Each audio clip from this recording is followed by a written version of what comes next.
Question number 31 में पूछा गया है what is the full form of CRC. CRC का पूरा नाम क्या है? तो सीआरसी का पूरा नाम होता है कंप्यूटराइज रजिस्ट्रेशन सॉर्टिंग सेंटर, यानी कि ऑप्शन नंबर ए हो जाएगा इस प्रश्न के लिए सही आंसर। क्वेश्चन नंबर 32 में पूछा गया कि पीपीएफ पब्लिक प्रोविडेंट फंड अवधि पूर्ण होने के बाद एक साथ कितने वर्ष के लिए बढ़ाया जा सकता है। बेसिकली ये पूछा गया कि जो पीपीएफ के खाते हैं, लोक भविष्य निधि के जो खाते हैं, उनका टाइम पीरियड पूरा हो जाता है, यानी कि ये मैक्सिमम 15 ईयर्स के लिए खोले जाते हैं एक बार में, और 15 साल पूरे होने के बाद में इसे फर्दर कितने समय के लिए एक्सटेंड कर सकते हैं। तो इसे अधिकतम 5 वर्ष के लिए और बढ़ाया जा सकता है, यानी कि ऑप्शन नंबर सी हो जाएगा इस प्रश्न के लिए सही आंसर। क्वेश्चन नंबर 33 में पूछा गया है कि आईपीओ की मुद्रा अवधि कितने वर्ष की है। What is the currency period of IPO. IPO का जो करेंसी पीरियड होता है वो होता है 24 मंथ्स, यानी कि 2 साल 2 वर्ष। ऑप्शन नंबर सी हो जाएगा इस प्रश्न के लिए सही आंसर। क्वेश्चन नंबर 34 में पूछा गया है कि मासिक आय जमा खाते को कितने वर्षों के बाद असामयिक बंद करने की अनुमति है, यानी कि एमआईएस के खाते को प्री मैच्योर अगर किसी को क्लोज करवाना है तो कितने समय के बाद क्लोज करवा सकते हैं। तो एमआईएस के खाते को खुलने के बाद में, अकाउंट ओपनिंग के बाद 1 वर्ष के बाद उसे प्री मैच्योर रूप से क्लोज करवा सकते हैं, यानी कि ऑप्शन नंबर ए हो जाएगा इस प्रश्न के लिए सही आंसर। क्वेश्चन नंबर 35 में पूछा गया कि डाकघर बचत योजनाओं के अंतर्गत नामांकन को रद्द करने या बदलने के लिए कितनी फीस निर्धारित की गई है, यानी कि अगर किसी को नॉमिनेशन चेंज करना है किसी भी खाते का या कैंसिल करवाना है तो उसके लिए देने होंगे 50 रुपीज़ प्लस 18% जीएसटी, यानी कि ऑप्शन नंबर सी हो जाएगा इस प्रश्न का सही आंसर। क्वेश्चन नंबर 36 में पूछा गया कि आरएमएस के प्रत्येक सेट को निम्नलिखित में से कौन सी स्टैम्प्स और सील्स दी जाती हैं। तो आरएमएस के प्रत्येक सेट को डेट स्टैम्प्स, डेट सील और नेम स्टैम्प्स दी जाती हैं, इसलिए इस प्रश्न का सही आंसर होगा वो ऑप्शन नंबर डी उपरोक्त सभी। क्वेश्चन नंबर 37 में पूछा गया है कि काम पर यात्रा करने वाले किसी अनुभाग के एक सेट द्वारा अपनी गश्त के एक सिरे से दूसरे सिरे तक की जाने वाली यात्रा को क्या कहते हैं। तो बेसिकली इसमें डेफिनेशन पूछी गई थी ट्रिप की, यानी कि फेरे की डेफिनेशन पूछी गई थी, तो ऑप्शन नंबर ए हो जाएगा इस प्रश्न का सही आंसर।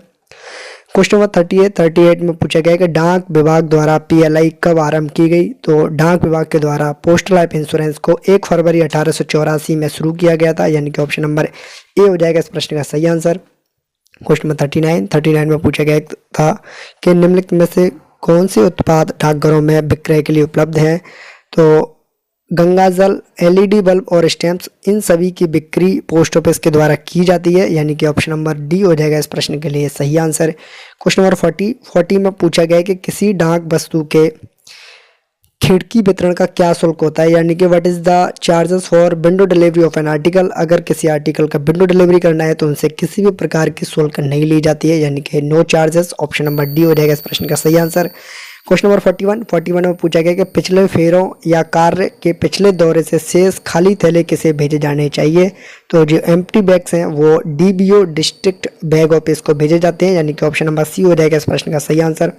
क्वेश्चन नंबर 42 में पूछा गया कि कस्टम ड्यूटी प्राप्त करने की वह न्यूनतम राशि कितनी है जिसके लिए डाक वस्तुओं के सामान्य रूप से डाक घर की विंडो की डिलीवरी की जाती है। तो इसके लिए जो सही आंसर होगा वो होगा 50 रुपीज़, यानी कि ऑप्शन नंबर बी हो जाएगा इस प्रश्न के लिए सही आंसर। क्वेश्चन नंबर 43 में पूछा गया कि प्रधान डाकघर में उसके अंतर्गत आने वाले डाकघरों की शेष राशि पर निम्नलिखित में से किसके द्वारा ध्यान देना आवश्यक है। तो इसके लिए जो जिम्मेदार व्यक्ति होता है वो होता है सब अकाउंट असिस्टेंट, यानी कि ऑप्शन नंबर बी हो जाएगा इस प्रश्न के लिए सही आंसर।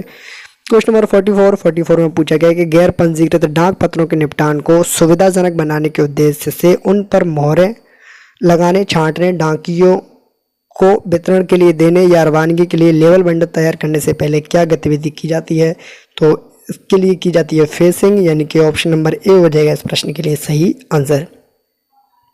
क्वेश्चन नंबर 45 में पूछा गया है कि किसी डाक वस्तु पर डाक टिकट कहाँ चिपकाई जाती है।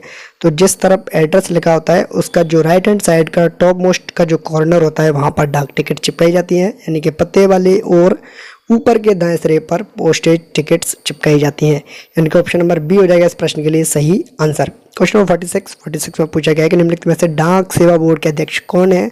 तो डाक सेवा बोर्ड यानी कि पोस्टल सर्विस बोर्ड के हेड्स कौन होते हैं। Secretary of the department of post, यानी कि सचिव डाक विभाग, यानी कि ऑप्शन नंबर बी हो जाएगा इस प्रश्न के लिए सही आंसर। क्वेश्चन नंबर 47 में पूछा गया कि वैल्यू डाई और लाइसेंस डाई जैसे शब्द निम्नलिखित में से किससे जुड़े हैं। तो वैल्यू डाई और लाइसेंस डाई जुड़े हुए हैं फ्रैंकिंग मशीन से संबंधित, यानी कि ऑप्शन नंबर सी हो जाएगा इस प्रश्न के लिए सही आंसर। क्वेश्चन नंबर 48 में पूछा गया कि पत्र का मुड़ी हुई स्थिति में अपने फ्लैप के साथ अधिकतम आयाम कितना होना चाहिए। तो ऑप्शन इसके सारे गलत दिए हुए हैं, इसको छोड़ते हैं। क्वेश्चन नंबर 49 में पूछा गया कि बीमाकृत वस्तु के कितने मूल्य से अधिक होने पर विंडो डिलीवरी की जाएगी। तो अगर कोई इंश्योर्ड आर्टिकल 500 रुपये से ज़्यादा का हो जाता है, यानी कि 500 रुपये से ज़्यादा उसकी वैल्यू है, तो उसे किया जाएगा विंडो डिलीवरी। तो ऑप्शन नंबर ए हो जाएगा इस प्रश्न के लिए सही आंसर। नेक्स्ट क्वेश्चन नंबर 50 में पूछा गया कि डाकघर आवर्ती जमा खाते को कितने समय के बाद असामयिक बंद करने की अनुमति होती है।